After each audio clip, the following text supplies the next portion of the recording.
Some legends fade because people stop talking about them. The legend of Spring-Heeled Jack did the opposite. Every new sighting of the guy made it stranger. Every retelling made it bigger, until an entire country found itself chasing the same impossible figure. But who was he?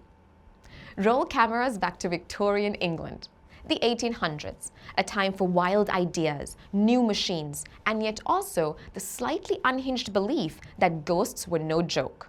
Fairies were real, and every town had an uptight preacher who loved spoiling the fun.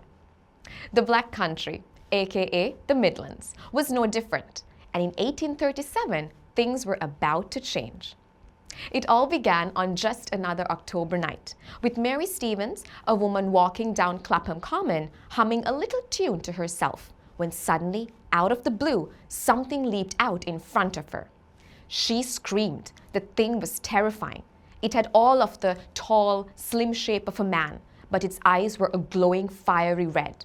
It had pointed ears and claws for nails, wore a dark cloak over a white bodysuit, and, here's the real kicker, it breathed blue fire out of his mouth, like a party trick nobody asked for.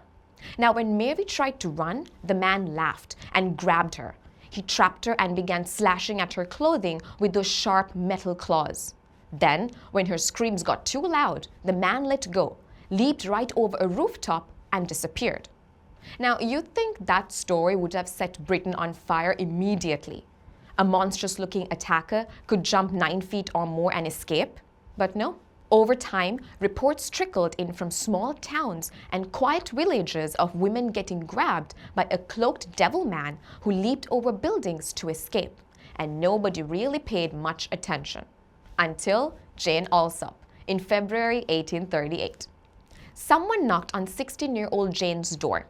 Outside stood a very excited man claiming he'd caught that leaping devil, that it was right outside, and could she please bring a candle so everyone could have a good look?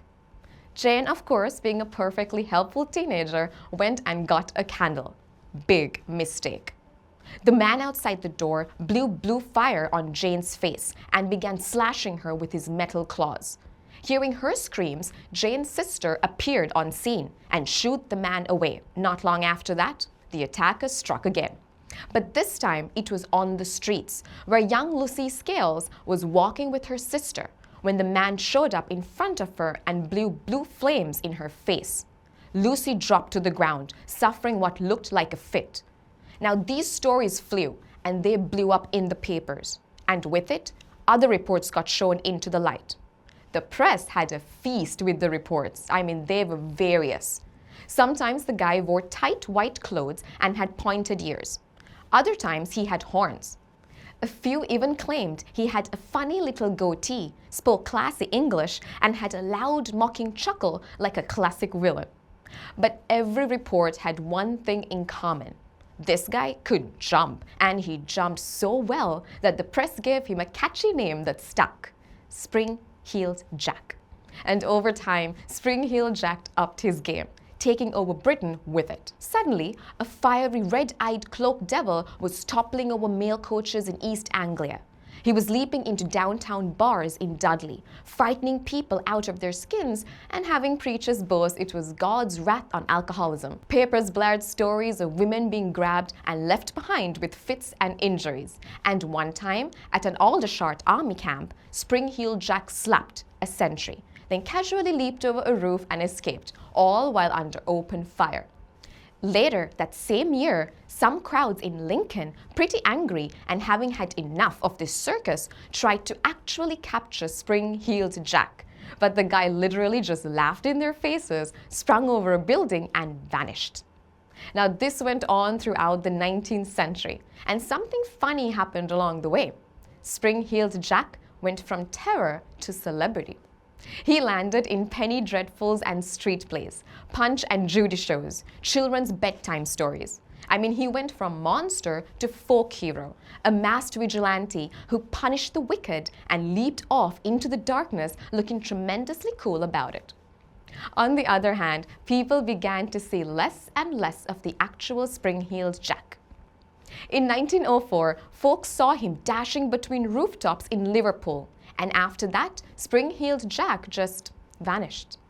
Britain almost never saw him again.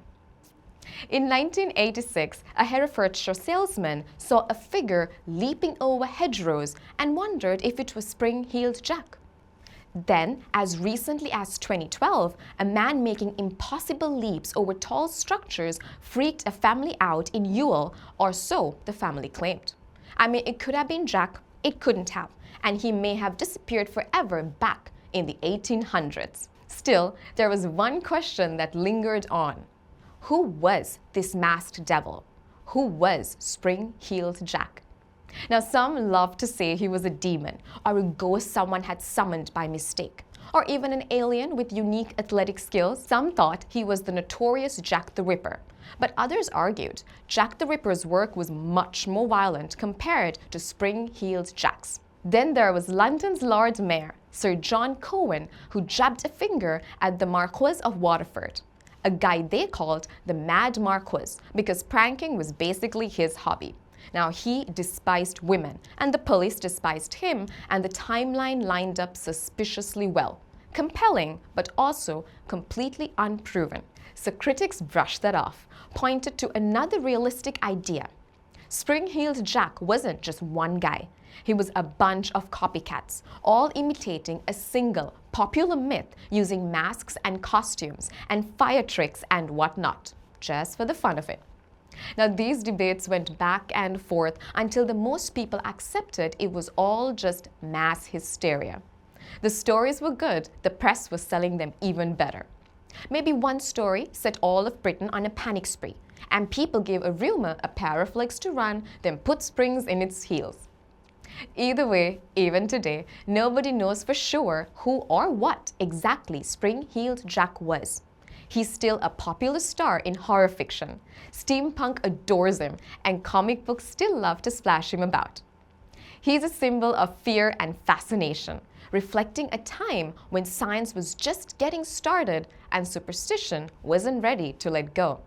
But above all, he's a question that's still being asked. So now, we have a question for you. What's your take on Spring-Heeled Jack? Is he a man who's just a little too into pranking? Is he a supervillain that escaped the pages of a bedtime story by word of mouth?